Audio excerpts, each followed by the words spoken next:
Assalamualaikum warahmatullahi wabarakatuh. Perkenalkan, nama saya Agung Rizky dengan NIM D1B018138 dengan dosen pengampu Insinyur Elwa Menri MSI dan Andy Efran SP MSI. Kali ini saya akan menjelaskan mengenai Corporate Social Responsibility CSR. Dalam paruh akhir abad ke-20 terjadi perubahan yang luar biasa dari sejarah manusia.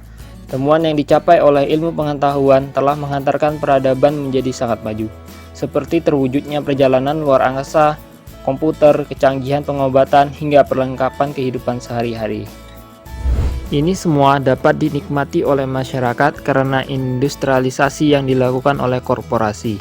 Mereka memproduksi berbagai kebutuhan sehari-hari, menguasai jasa untuk hajat hidup orang banyak seperti listrik, air minum, pengangkutan, lembaga sekolahan, rumah sakit, mengatur keuangan masyarakat, serta aktivitas hidup lainnya.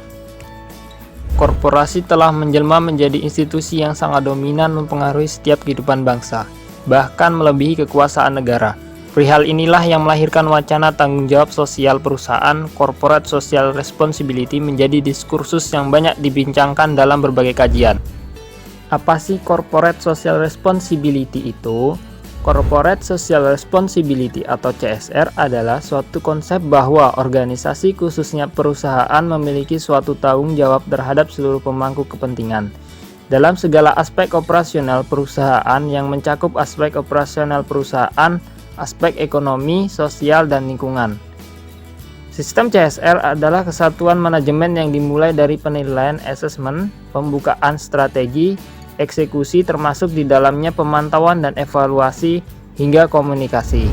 Mengenai CSR di Indonesia lahirlah Undang-Undang Nomor 25 Tahun 2007 tentang penanaman modal dan Undang-Undang Nomor 40 Tahun 2007 tentang perseroan terbatas yang memberikan kewajiban hukum bagi korporasi untuk melaksanakan CSR.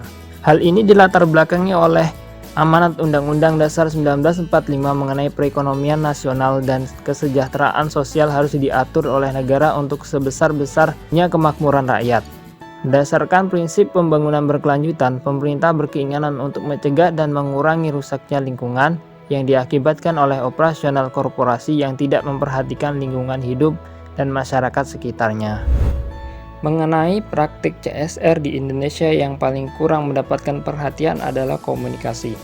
Sebagian besar komunikasi perusahaan yang menggunakan istilah CSR tampaknya adalah upaya perusahaan untuk meningkatkan citra belaka, tanpa didukung oleh peningkatan kinerja sosial dan lingkungan yang sepadan. Komunikasi dalam CSR sesungguhnya adalah komunikasi kinerja triple bottom line, mencakup bidang ekonomi, sosial, dan lingkungan. Dimensi sosial dalam CSR, focusing on humanity and society, adalah upaya secara sadar untuk meningkatkan kualitas manusia, baik yang terlibat di dalam proses produksi maupun yang mengkonsumsi produksi yang dihasilkan.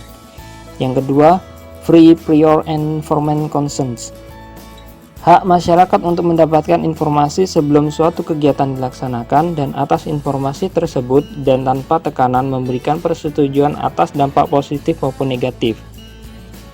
Yang ketiga, grievance mekanisme atau mekanisme penanganan keluhan. Perubahan yang perlu membuat mekanisme bagaimana keluhan bisa disampaikan dan dicatat dengan benar. Bagaimana sumber permasalahan diselidiki dan diselesaikan seperti seharusnya, dan bagaimana hasil penyelesaian dikomunikasi dengan benar.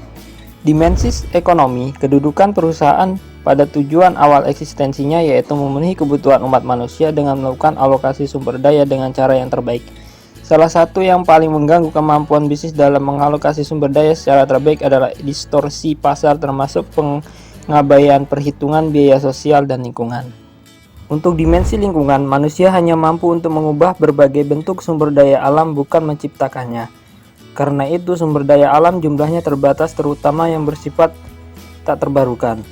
Prinsip yang harus dipegang teguh untuk memastikan bahwa generasi mendatang tetap bisa memiliki kemampuan untuk memenuhi kebutuhannya adalah harus dipastikan daya dukung lingkungan tidak dilampaui oleh upaya pembangunan apapun, termasuk yang dilakukan oleh perusahaan.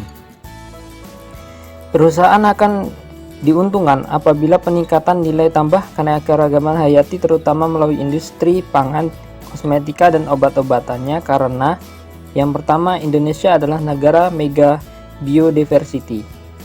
Yang kedua, terdapat kecenderungan menguatkannya gerakan konsumen yang sadar lingkungan. Dan yang ketiga, memelihara hutan di Indonesia sangat memerlukan dana dari perhitungan karbon sink.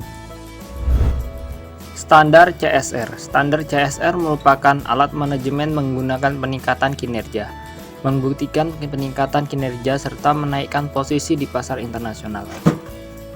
Standar CSR di Indonesia dibagi menjadi dua, yaitu ISO 14000 dan ISO 26000.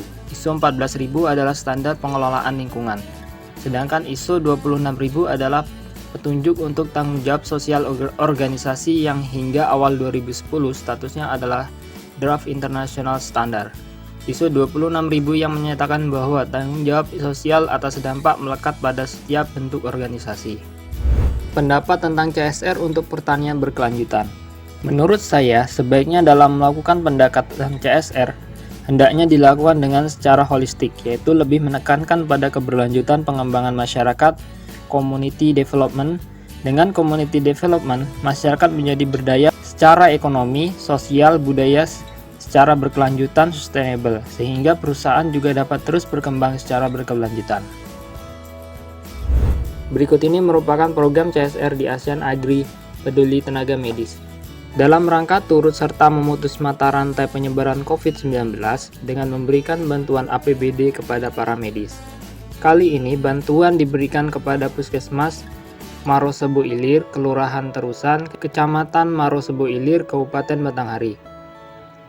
Dalam rangka program CSR Bela Tenaga Medis, Bela Indonesia, maka kembali ASEAN Agri melalui unit bisnis PT Inti Indo Sawit Subur Kebun Muaro Bulian memberikan bantuan APBD kepada Puskesmas Marosebo Ilir yang merupakan pusat kesehatan masyarakat yang berada di seputaran operasional perusahaan.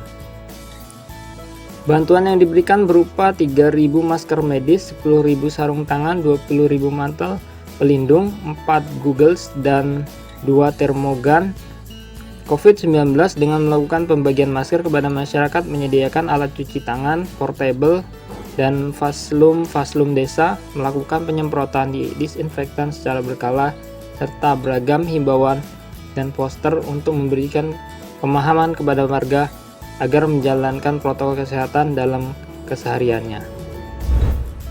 Cukup sekian presentasi yang saya sampaikan. Apabila ada kurang lebihnya saya mohon maaf. Saya akhiri. Wassalamualaikum warahmatullahi wabarakatuh.